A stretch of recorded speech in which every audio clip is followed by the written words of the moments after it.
ಕುಮಾರ್ ಗೌತಮ್ ಹೆಗಡೆ ಮತ್ತಿಗಾರಿ ಅವರಿಂದ ಭಗವದ್ಗೀತೆ ಪಠಣ. ಓಂ ಶ್ರೀಮದ್ಭಗವದ್ಗೀತಾ ಅಥ ಚತುರ್ಥೋಧ್ಯಾಯಃ ಜ್ಞಾನಕರ್ಮ ಸನ್ಯಾಸಯೋಗಃ.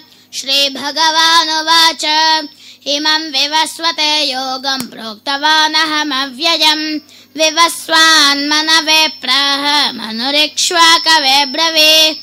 ಏವಂ ಪರಂಪರಾ ಪ್ರಾಪ್ತಂ ಇಮಂ ರಾಜರ್ಷಯೋ ವಿದುಃ ಸಕಾಲೇ ನೇಹ ಮಹತಾ ಯೋಗೋ ನಷ್ಟಃ ಪರಂತಪ.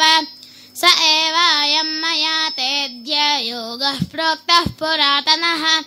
ಭಕ್ತೋऽसि मे सखा चेति रहस्यं ह्येतदुत्तमम्.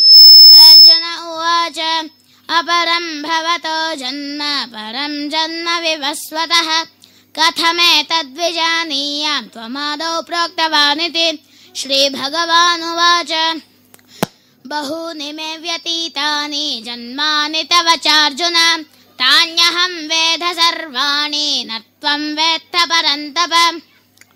श्रीमद्भगवद्गीतासु उपनिषत्सु ब्रह्मविद्यायां योगशास्त्रे श्रीकृष्णार्जुनसंवादे श्रीज्ञानकर्मसन्न्यासयोगो नाथ चतुर्थोऽध्यायः. हरिः ओम्. श्रीगुरुभ्यो नमः. हरिः ओम्. ಧನ್ಯವಾದಗಳು.